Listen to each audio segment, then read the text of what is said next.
a high school teacher for about 6 years. I helped design 2 charter high schools, so like my background, I'm not much of a preacher. A lot of times when you become a believer, like and somebody comes ask you to come speak, like they think that you're gonna preach, and I'm really not that good of a preacher. Like I'm still kind of an educator by trade, you know what I'm saying? So I apologize in advance if you're expecting a sermon, because I suck at those. And this is a workshop, so you're going to work, all right? Not much of a lecturer. Again, because of my educational background, I actually believe that lecture is probably the worst way to communicate information as far as it staying in your brain. So we're gonna do some stuff. Y'all with it? Y'all with it? Okay, good. Little side joke, what I used to do when kids came in late. It's all good. Sorry. It's all good. What I used to do when kids came in late, because I started teaching high school when I was 23, and I taught 11th graders, so we kind of looked the same, you know what I'm saying? Right? So because of that, like, I wasn't finna send nobody to like the principal's office or stuff like that. Like in my mind, high schoolers are more worried about saving face and being embarrassed. So I figured I'll just use that against them. So I would do stuff where I would like embarrass them. You know what I mean? So I would so as soon as the bell rang, I would make fun stuff. Like I would lock the door immediately, and I had a door where I had a window like this, so these people would be caught right now, right? So and then I would tell the rest of the class, like we're gonna start class, and basically I'm gonna ask questions, and we're gonna start the lesson, but you gotta answer all of them dead wrong. But we're gonna act like you're correct, and we're gonna see how long it takes this person, late people, to actually participate in answers they know they wrong. And that's it. We know you're wrong yet, right? And but you'd have to keep a straight face, because if you let on that this was a joke, I'm giving you a detention. So you keep a straight face, right? So we lock the door and then open it, and then we start class and say, all right, everybody, hey, sit down, you're late, blah, blah, blah, and then be like, all right, guys, so let's get started. So you get started. There's no chalk up here. Oh yeah, there is over there. So we get started. You're like, all right, everybody. So so what's this? Somebody raise their hand. Square. It's like, square. So, and then we go on with class, and you're like, what? Yeah, so you go on class, and then you ask stuff, like, and everybody knows 2 + 2 is 5, exactly, right? You know what I'm saying? And then somebody would finally raise their hand and go, I'd be like, this fool, you finna come in late and interrupt class. Yes, that's a circle. Right? Oh my gosh. Okay. All right, guys. And then we'd be like, all right, who says this is a circle? Nobody raised their hand. Who says that's a square? Everybody raised their hand, right? So I'm like, they're like, what are you talking about, fools? You got fools questioning their whole kindergarten experience. And then, so my goal, I would push it until at least one of them late fools, when I ask a question like that, like, who says that's a square? And everybody raised their hand, I'm waiting for that fool to...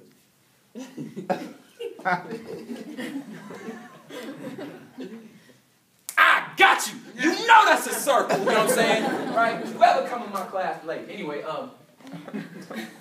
I say that does actually have a purpose besides just funny things you can do to high schoolers, which you should definitely do. If you do work with high schoolers, always remember this: you're smarter than them. You know what I'm saying? So you ain't gotta bully them. You don't have to bully them. You're smarter than them. You should just outsmart them. Anyway, so all that to say, to talk about like kind of what we're gonna get into here. Let me tell you what I'm not gonna do. With this particular class, it can be this could get very emotional. It could be very, very highly charged, right? Let me tell you what I'm not doing. What I'm not doing is telling you what to vote. I don't think I have the right to do that, right? That's what I'm not doing. I'm not even telling you how to vote. I don't think I have a right to say that. I'm not even telling you what I think Jesus would vote. I don't know. You know what I'm saying? Right? I don't think anyone has the right to do that. Right? That's what we're not doing. Okay? What I'm not doing is asking you to pick a side. I'm not presenting any particular political bend. I'm not doing that. But what I am doing is this. I am challenging and trying to give you tools as to how to decide how you are going to vote. Right? My hope is to show you particular nuances that a lot of times might be missed. So let me set this up for you. Let's start off with issues of identity for this to kind of make sense and why I did the group example thing. So when you think of who you are, right, as far as like what you identify with, give me some things that you would identify with as that would say that this is what you are. Give me a few of them. Black. Huh? Black, female. Christian. Christian. Music. Musician. Married. Married. Parent. Parent. Okay, so put those in order of importance. Christian. Okay, and then what? Parent. A Christian parent. Husband. Okay, a Christian parent that's married. Right? And then Gender? you would put gender after Christian. So you're a Christian girl, not a girl that's a Christian woman. My bad. No, that's important. That's important. No, that's important. So you are a Christian woman. You are a Christian husband, parent, right? Is that particularly hard for you, right? As to say which is important and which is not important, or which is number one and which comes second. Is that kind of hard? What happens is, do you find that these particular nuances can sometimes create communication breakdowns between two people, right?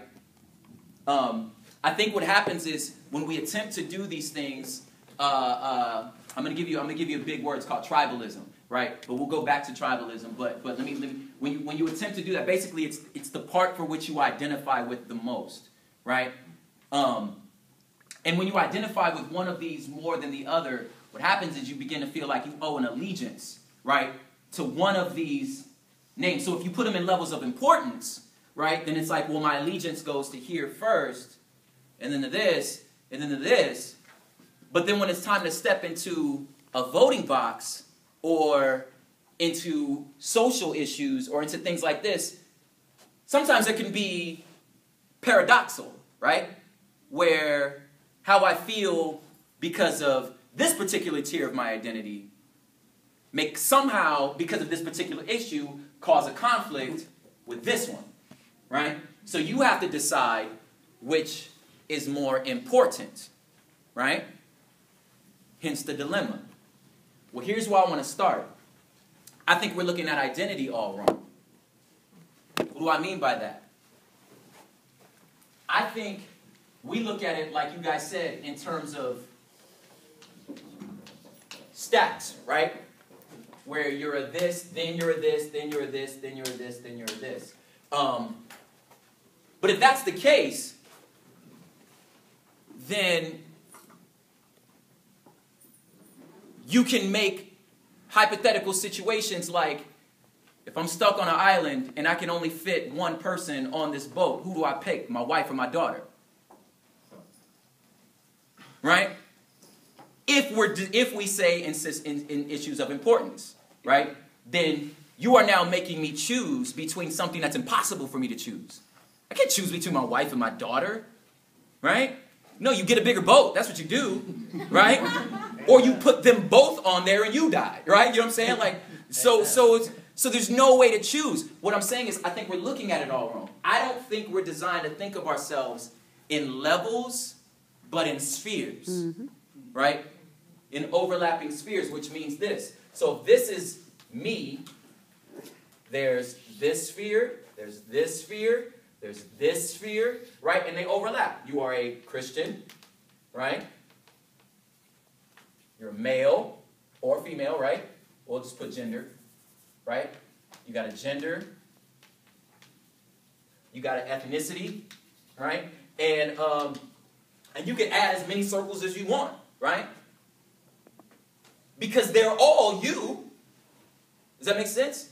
And if you have a worldview like I got, then they're all God-given, right? These are by design. You were designed this way. And I don't think the Father has ever called us to choose between any of these, right?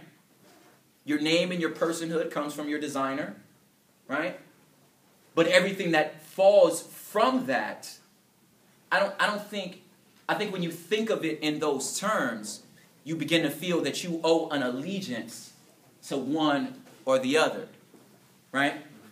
Makes for a difficult situation when you're having conversations with people that aren't necessarily in both spheres you may be talking about, right? So the trick is, what we try to do usually is try to find areas that we overlap in, right? Try to find areas where things that they're shared. But when you find those shared spaces, again, there comes another breakdown when there's a space that you guys don't share, right? That's influencing the space that you do share. Am I all over the place, or does that make sense to you? Right? Right? Hence the dilemma. Hence the dilemma. If you, especially if you're from like an inner city area, right? You see systematic issues very different than someone who is not from a systematic issue, or not from an inner city area, right? So we understand. So we see systematic issues differently, right? It's because both or all of these identities are fueling the way for which we look at this, right? And then sometimes there comes tension, especially sometimes among believers, right? And it can be a very frustrating conversation when you're just like, dog, wait, you were saved by the same cross. Like, how are you not saved? You know what I'm saying? Like, so it gets frustrating on both sides, right? And you're like, how does this not make sense to you? And I'm like, well, how does it not make sense to you? You know what I'm saying? Because, right?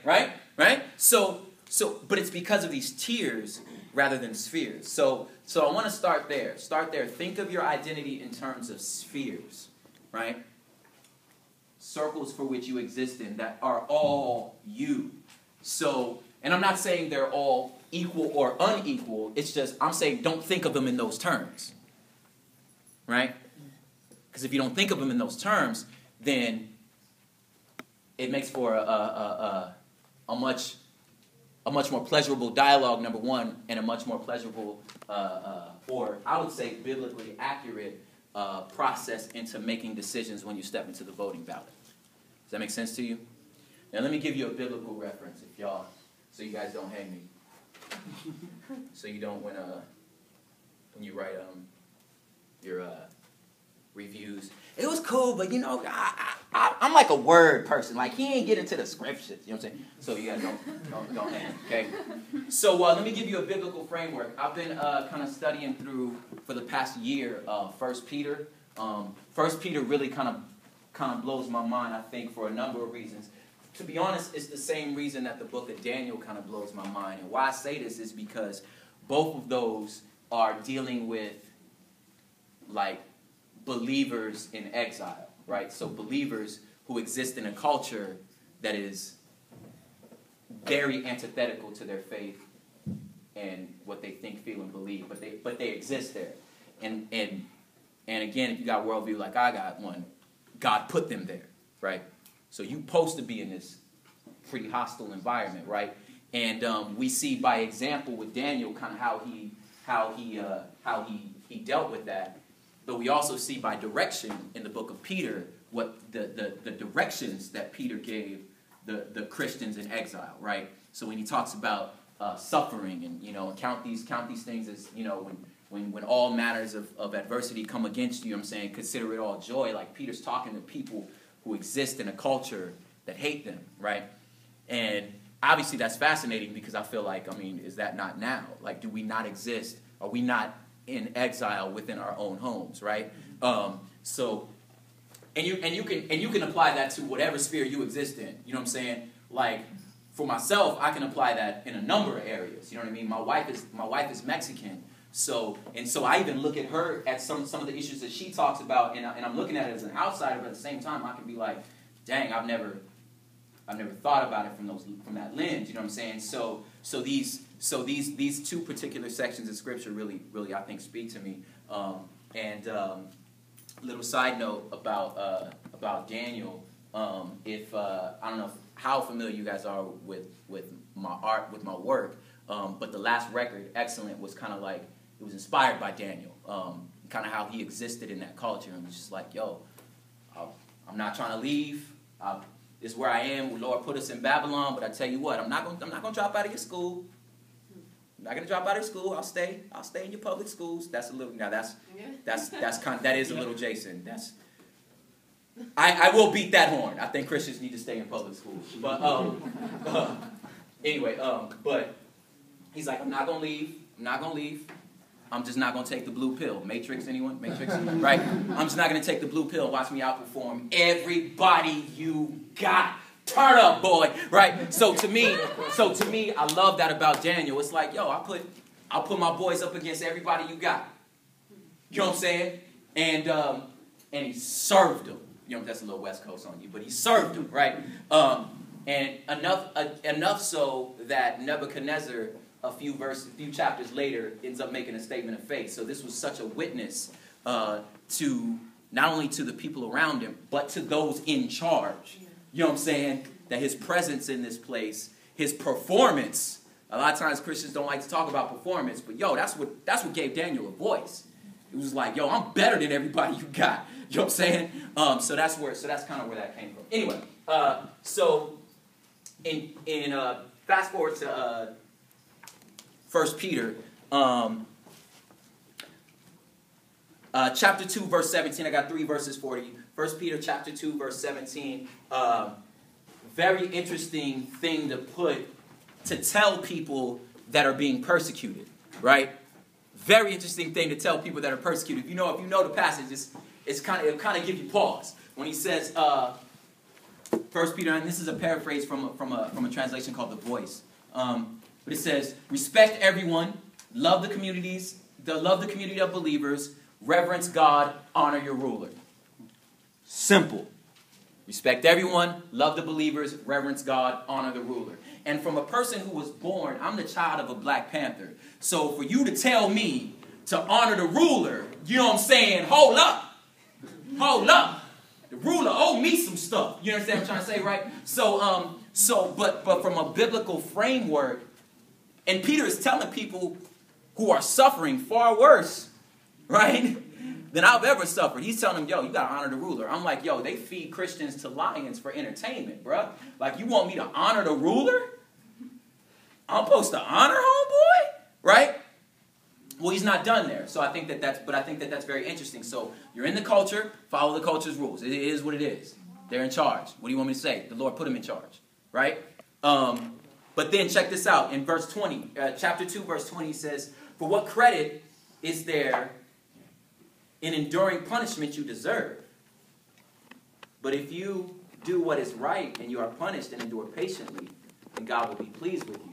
So I look at that, and then not only as in terms of personal suffering, but also in terms of dealing with systematic issues, in the sense that we see an example of the apostles gladly taking their jail time. You know what I'm saying? Because you submitted to the ruler. Like, yo, you tell me it's illegal to preach? Okay, word. Well, I'm not going to not preach. You know what I'm saying? But I'm down to take the jail time. Like, word, here. Okay, I'll submit if that's what it takes. It's all good. So it's like, but they're enduring it. You know, like he said, God is pleased with you because of that. So I think that's an interesting deal with how when you're dealing with injustices, right? And then lastly, 1 Peter chapter 3, verses 8 and 9, it says, finally, all of you be like-minded, show sympathy, love, and compassion and humility to and for each other, not paying back evil with evil or insult for insult, but repaying the bad with the blessing. It was this that you were called to, so that you might inherit a blessing, right?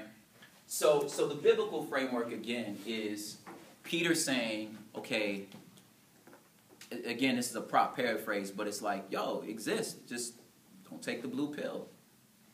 You know what I mean? Like, no one's telling you to break laws for breaking law's sake, right? And what he's saying is, as a Christian here, we understand that actions have consequences. But if there is an injustice, I have a biblical duty on top of that to honor the Father, right? And then gladly take my punishment. You know what I'm saying? And what God says is, yo, grace is at work then, right? And the Father is pleased when we do that. So our biblical framework into what we're doing is understanding that, like, you may make countercultural decisions, right? But take it. So if there's ridicule that comes with it, take it. It is what it is, right? Now let me go back to that term tribalism I talked to you. Anybody have any idea what that means? Tribalism? Anybody? Sense of unity just based on like one of the circles. Word. Pow! That was easy. A sense of unity based on, again, going back to one of the circles, one of the parts for which we exist in. I'm going to give you another word. This is the term that theologians use. They call it like a collective identity. Y'all ever heard that?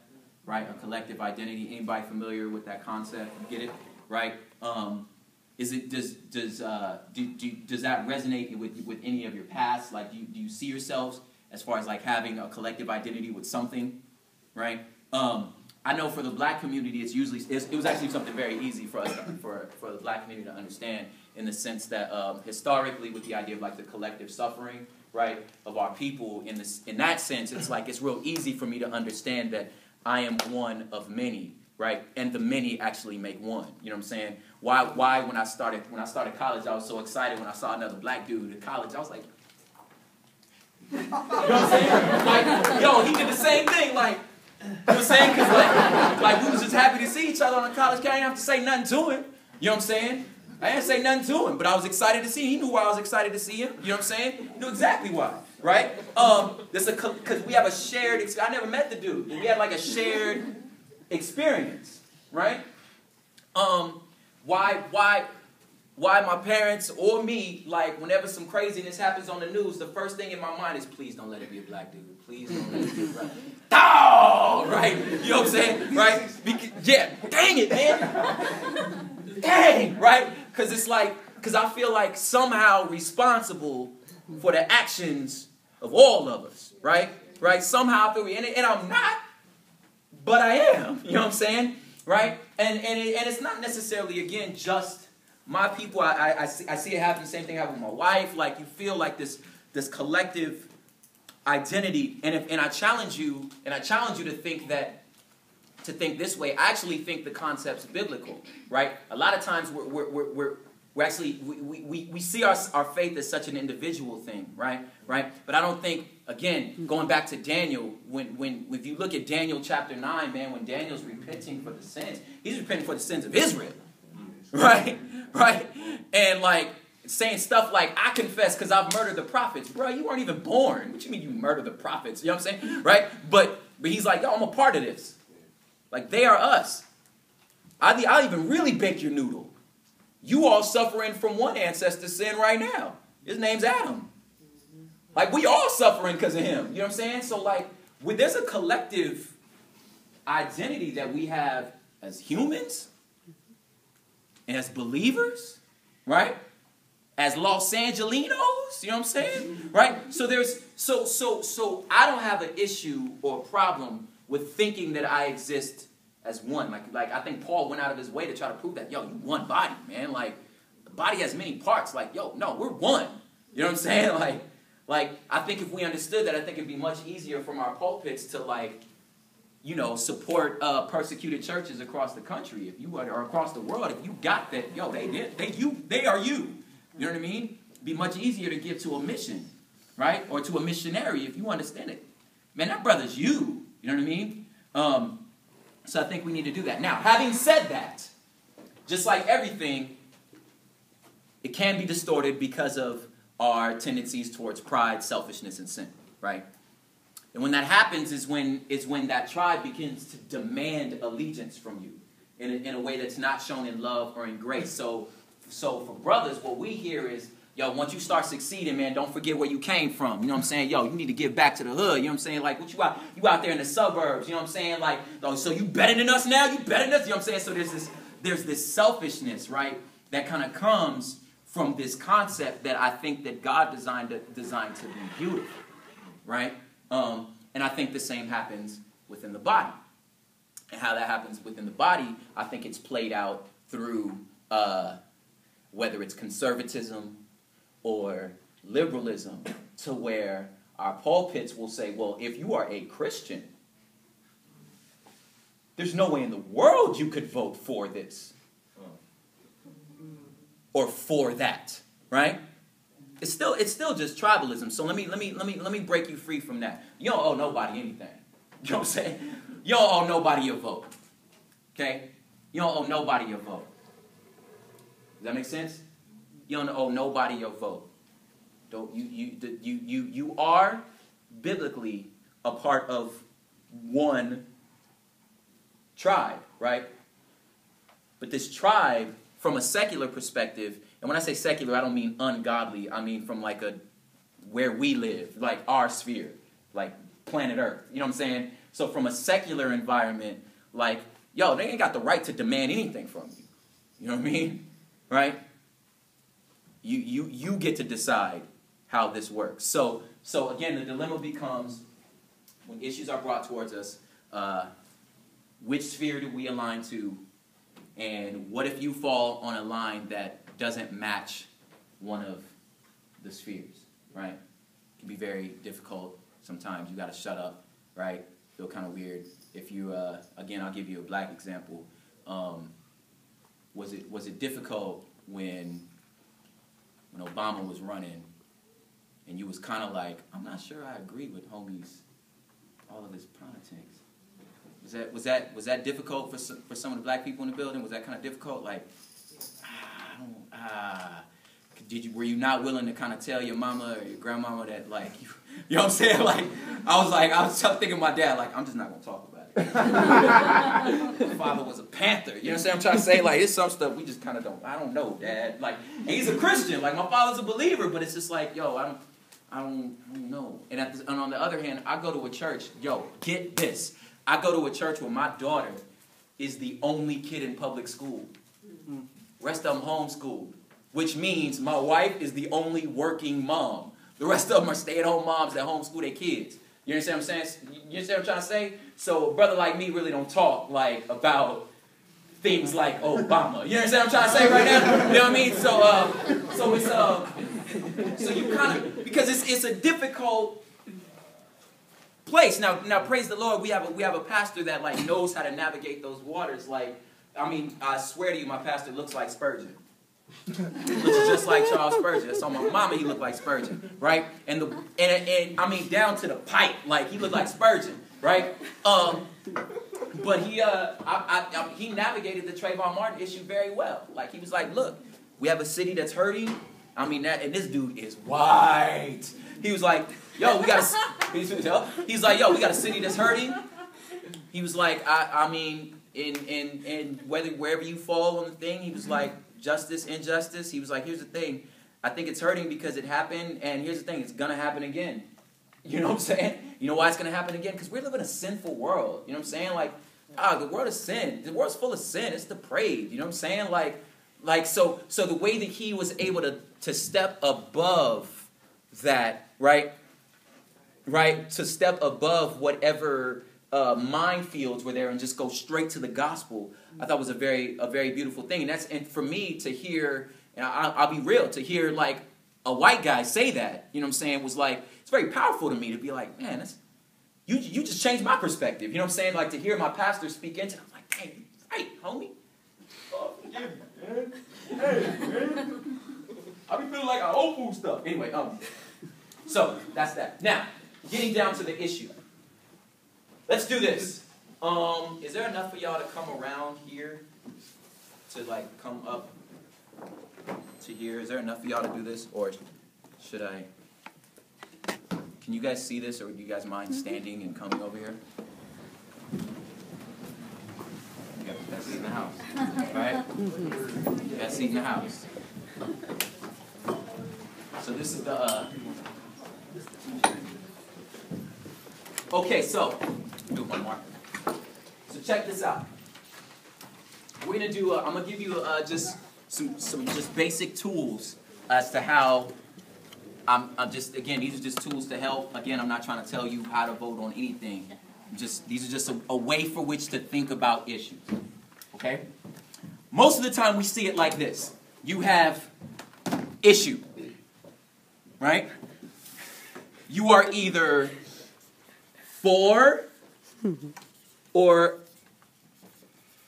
Did I spell that wrong? Sure did. AI. AI. Wow. You are either for or against. So, this or that. Right? And one tribe will say, well, if you are a Christian, you should be here. If you are a Latino, you should be here. What if I'm a Christian Latino? Right? What am I supposed to do? Does that make sense? Right? So that's what I mean again about these spheres. So, but as you know like I know, issues aren't as simple as just a neat box that says for or against. Right? And it worked that way. Let me get that up. Issues have compartments. Right? There's multiple compartments and multiple ways to look at stuff. Right? So, you have to take an issue, you have to unpack it. You have to look at what's in it first. Right? And then place these accordingly. Right? I'm going to take a super hot one. We're going to pick gay marriage. Step back for a second. So we have to say this. Okay. Take the issue that we're supposed to think for or against. Right? If you are a Christian, there's no way in the world you should support something like this. Right? But if you're a minority, then it's like, yo, it's a civil rights issue. Like, how could you know what I'm saying? Like, how could you do that? And then it depends on what part of the country that you're a Christian in. Because I'm a Christian in California. So I'm supposed to be for it. You know what I'm saying? Right. Just saying. But you can't look at it that way, right? So we have to take this one issue, to open it up, and say, okay, what does God say about marriage? Put that there, right? Well, God says marriage is between man and a woman, right? Hey. Bang. Okay, got that. Now, what are we voting on? Well, we're voting on... Well, wait. Let me finish this one. So what else does God say about the definition of marriage? Is it just male and female? So the fact that it's heterosexual, that makes it biblical? What makes a marriage biblical? For life. There's a book. So life. For life. Right? There's a submission. Right? There's a service. There's an interdependence. There's a desire to reflect the love of Christ. Right? And Christ's relationship to the church. Like, there's a lot that goes into a biblical marriage. Which means there's a lot of Christian marriages that ain't biblical. Right? So just because it's a boy and a girl, that don't make it biblical. Right? It's a good start. It's a good start, for sure. It's for sure. But my neighbors are heterosexual. You know what I'm saying? They're not Christians at all. You know what I'm saying? Right? So that's one start, right? So just because it's male and female doesn't necessarily make it biblical. Then the next question is, well, what are we actually voting on? Well, what we're voting on is what the state has made up, because the state's definition of marriage is for sure ain't biblical, right? You're not asking me whether marriage is biblical. You're asking me if the thing that you made up should be legal or not. So I need to put that there, right? That's a civil state issue. So once I'm in the civil state line, I need to say this. Okay, well, who gets to decide? Does the federal government or the state get to decide? I don't know where you fall, right? So I need to say, is this a state or federal, right? Now in California, they shot it down twice. And it's legal. Because the federal government came in and was like, yo, you don't have the right to deny these rights. Well, it's like, well, what do we vote for then? You know what I'm saying? Right? So you need to tell me, well, I don't know where you fall. Is it a state or federal issue? Right? Because we already know it's not biblical. You're not asking me whether it's biblical or not. You're asking me if it's a state or federal issue. Right? Now, I need to say about this. Under the guise of the state, right, or even the nation, what is a civil right? What is a civil right, right? What has my Constitution given the power to the state to say over my individual rights, right? What does the Constitution say about that? Do you have the right to deny or to affirm someone's individual rights? And do I think that this falls under that? Right? Does that make sense? Do I think that this falls under that? Am I denying a person's civil right if you walk into my place of business, like say I'm selling popcorn, you know what I'm saying, and you flipping over stuff and demanding stuff for free? Do I get to decide to be like, hey, bro, you need to get out my store? Am I denying that dude's civil right, or is he denying mine? You tell me. I don't know. You tell me. Right? So, it's already not biblical. You're not asking me whether it's biblical or not. You're asking me whether the state has the right to say something. Right? Now, besides that, who's more sovereign, the state or the federal government? And then besides that, who gets to say what a civil right is? Right? Does that make sense? Right? The next nuance. So it's not biblical, state or federal issue, and then the rights of the church.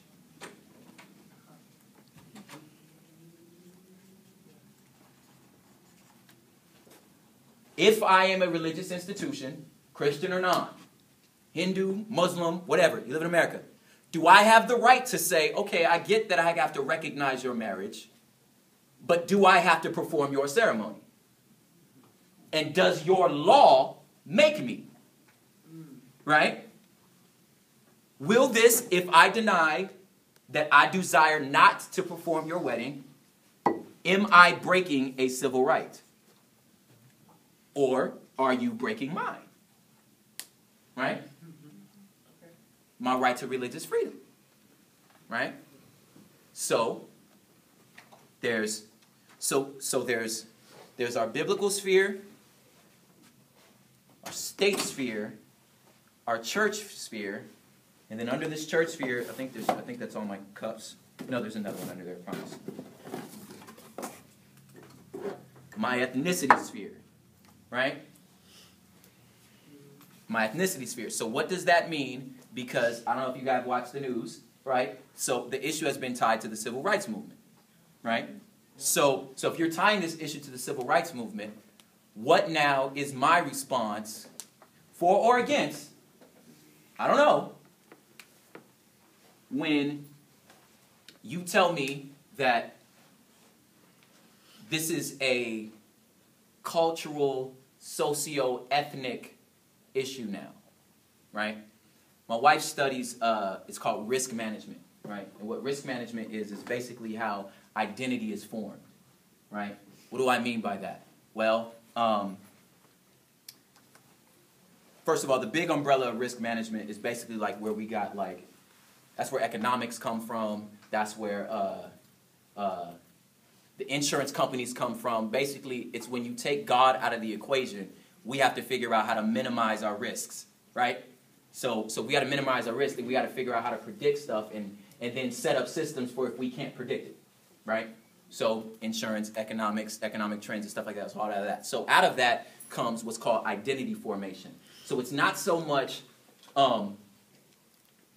that, how do I say this? Let me rewind you back to like history. Do you guys remember the Three-Fifths Compromise? Yes. Remember that? Yeah. Right? Compromise was like, okay, so slaves aren't humans, but they're kind of like 3/5 humans, right? So we'll go with that, right? So essentially, when that got demolished, then African slaves got personhood. So once So once a person has personhood or an identity, now you have to assign them rights, right? Because they are now, under the eyes of the Constitution, a person. You now have identity. And once you have identity, you have to give them rights, right? So the women's suffrage movement and all these different things had to do with forming an identity, right? So the for lack of a better term, the gay agenda is a similar thing. It's not so much that they're an ethnic group, but they're an identity. And now that you are an identity, under the eyes of the law, you have to have rights, right? And those rights, according to the Constitution, need to be protected, right? Because, now in that sense, you are absolutely correct, because that's the same way the Civil Rights Movement got passed. You know what I'm saying? Was once you now have an identity, I have to give you rights, right?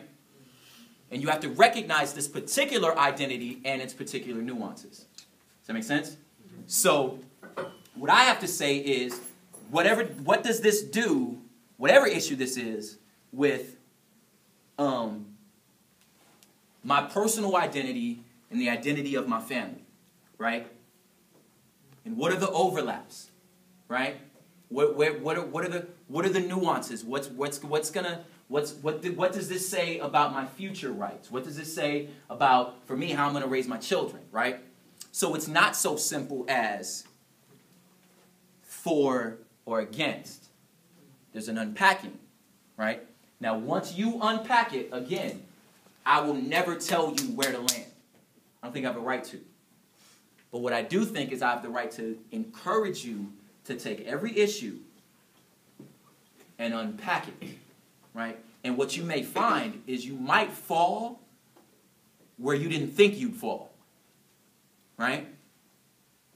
Because you've dealt with your biblical mandate, your existence in the culture, and your rights as an individual, right? And this may change depending on the country you're in, because their laws are different, right? And I don't know how those work. I don't live there. I know how ours work. And I know I have the right to think these things through. So, this can also help you when talking to unbelievers, right? About how someone may feel about you. A lot of times, what I found is, especially with this particular issue, is, you're having two different conversations, right? Because they're not asking you whether God sanctioned it.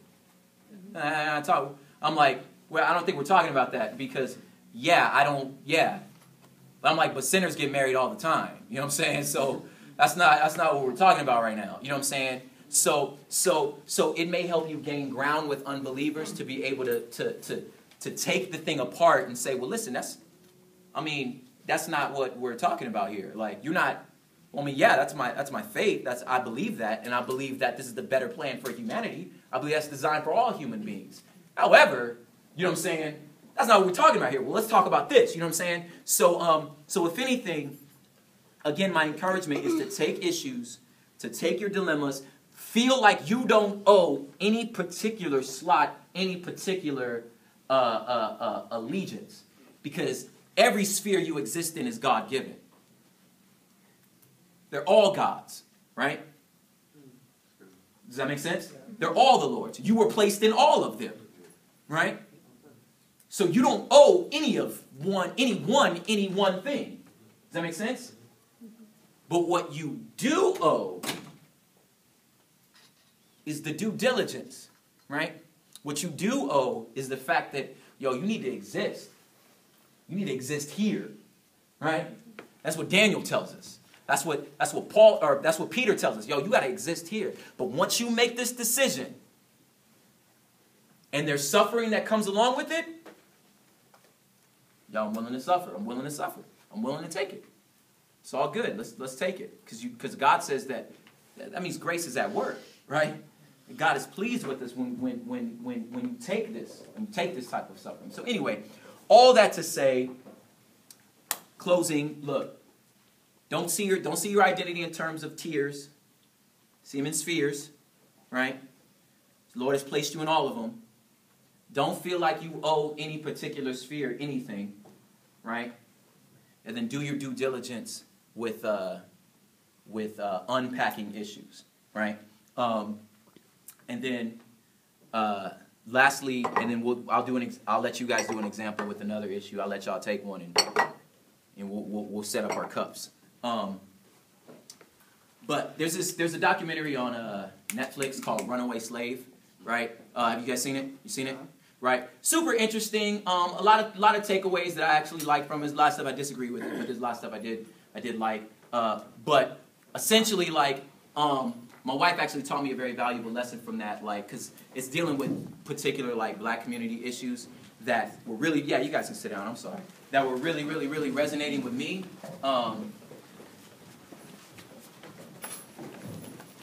Where I was like, yeah, I feel that. Here, that makes sense. That makes sense.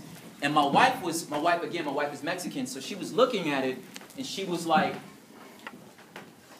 I'm starting to realize that there are things in this that I'm missing because I'm not necessarily a part of that community. So there's stuff that I'm missing. But she said, what I gained from this is that, which I think is very dangerous. You guys draw your own conclusions. But she was like, what I gained from this is that I feel like after watching this that I can blame like black people for your issues. Like I feel like I'm watching this and it feels like, dang, that's your fault. You know what I'm saying? Like, well, dang, we'll get your act together. You know what I'm saying? Like, so, and they may have been things that I said, like I said, that resonated with me. I'm like, yeah, that makes sense. Yeah, we do need it. You're tripping. I get that. You're tripping again. I get that. You know what I'm saying? So, but that's me as a member, right? My wife was as an outsider looking, going, well, it sounded to me like you are your problem. You know what I mean? But what that taught me was that, our experience a lot of time can form the way for which we communicate with each other. So again, take the patience to unpack, okay? Because a lot of times, you're not necessarily knowing what the person over here is actually hearing from what's being said right now. And I think, again, if you guys are trying to ultimately, hopefully, change your spheres of influence for the gospel, you got to remember that. Because there may be things and issues that you may fall in that may make perfect sense to you as a member of the body. But as an outsider, they're missing the nuances. You know what I mean? So just remember that as a believer. Now, last thing, you guys do this for me. Pick an issue. Well, let me pack this up again. And you guys pick an issue for me. You guys down? Hold up. Huh? Thank you. Give me an issue, any issue. And let's unpack it. How come nobody's talking? Trayvon Martin. Trayvon Martin. Could I have predicted that? Could anybody have predicted that? Anyone? I don't know, man. I can't believe somebody thought of that one. Trayvon Martin. Okay. So, you guys lead the way. Well, let's do it on the board better.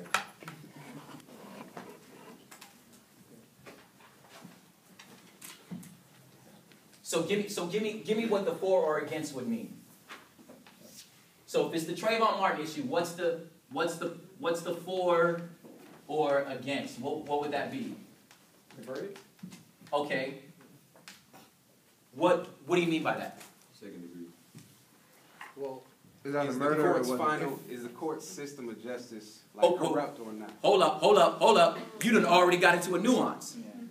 You're talking about a system issue, right? Yeah. There's already a breakdown between, you've already found a breakdown between this person and this person. Because the person you may be talking to is like, no, I'm talking about the case. No, in this case, there was not enough evidence to prove this was second-degree murder. And you're like, no, the system's broken. They're like, what are you talking about? The system, you see what I'm saying? Yeah. And you done already talked about issue number 2. You feel me? Right? So what were we going to say back there? Self-defense, right to bear arms. Boom! So, Stand your ground. stand your ground. That's what we're talking about here. That's the case. The case is the stand your ground law, right? So, for the acquittal, right? We'll call it the acquittal. Wait, because I can't spell acquittal. Okay, so we're for the acquittal or against the acquittal, right? So we're for or against that shouldn't have happened, that should have happened, right? So, now that we understand that, so when you make that decision, wherever you fall, blah, blah, blah, yada, yada, yada. Now, let's break it apart. So you done already said one for me, right? You were talking about a just judicial